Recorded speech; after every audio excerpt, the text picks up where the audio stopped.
Dear children, welcome to Vedic Bedtime Stories.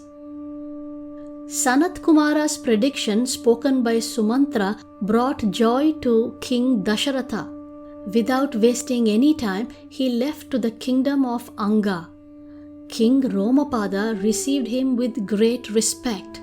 He also revealed to Rishi Rishishringa that King Dasaratha was his real father-in-law. After a week of staying in King Romapada's kingdom, Dasaratha spoke to him about his desire and requested him to allow his son-in-law to perform the Ashwameda Yajna at Ayodhya.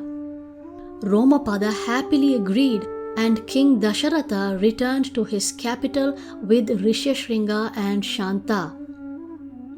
When the month of spring arrived, Dasaratha requested Rishi Rishishringa to give directions for the performance of the sacrifice. The northern bank of river Sarayu was selected to conduct the yajna. In order to perform the Ashwameda Yajna, a challenge horse was chosen. The horse was then let loose and allowed to wander at will, while the royal guards followed its trails. Whichever kingdom the horse wandered into, the kings of that land would pay tribute to the emperor. By paying their tributes, they pledged their obedience to the emperor. Kings and princes can, however, choose not to pay tribute and challenge the emperor. Then the royal army would accept the challenge and defeat the challenging king.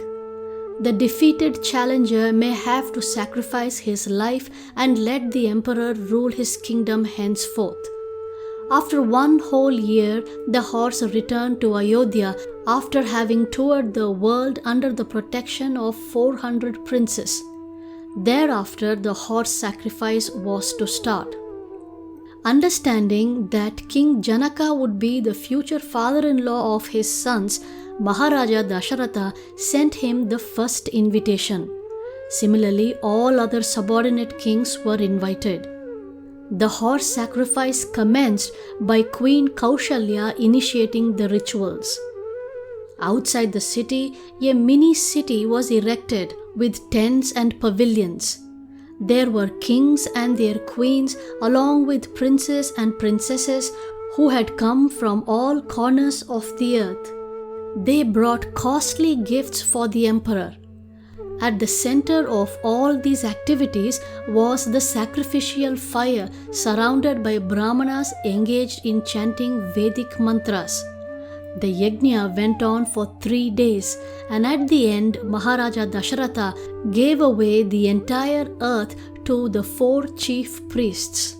But the brahmanas returned the gifts and said, "O king, we are devoted to the study of the Vedas and the performances of austerities. We have no interest to rule a kingdom. So please gift us that which are useful to us, such as cows or gold." And King Dasaratha gifted them as they desired. Meanwhile, Rishi Rishishringa said, "My dear king, you will surely receive 4 glorious sons. However, I suggest that you perform another sacrifice known as Putreshti for the same purpose." Dasaratha readily agreed and the sacrifice began.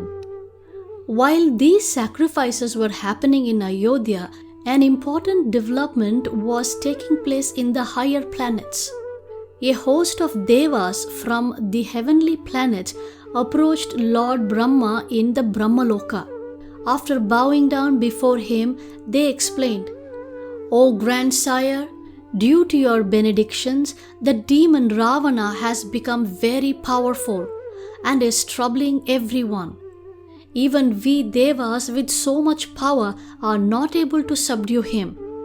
Hence we have come here to request you to personally plan and execute the means to destroy Ravana, the wicked demon."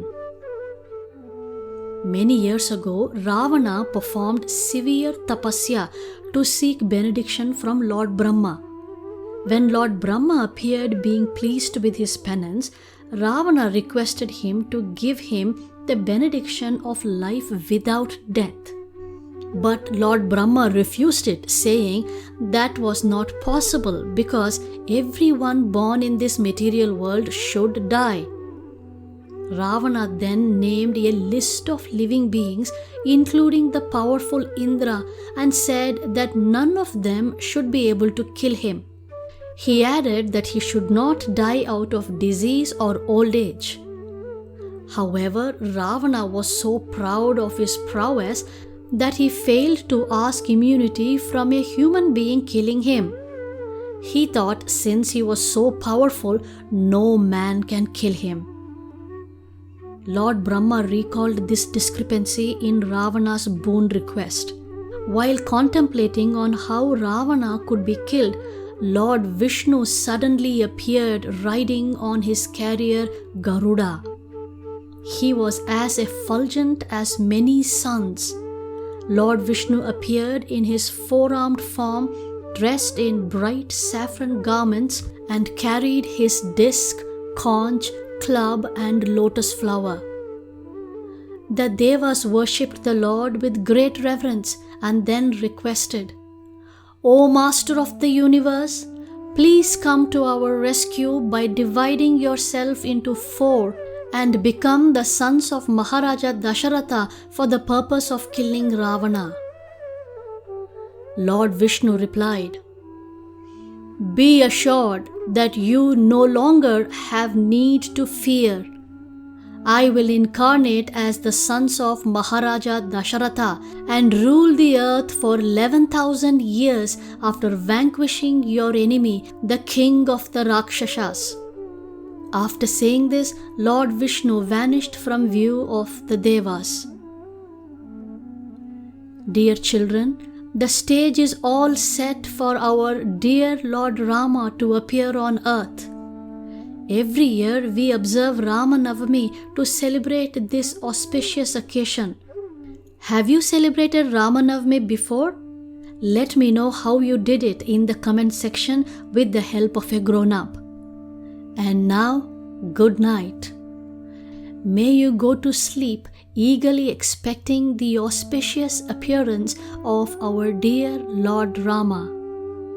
Hare Krishna.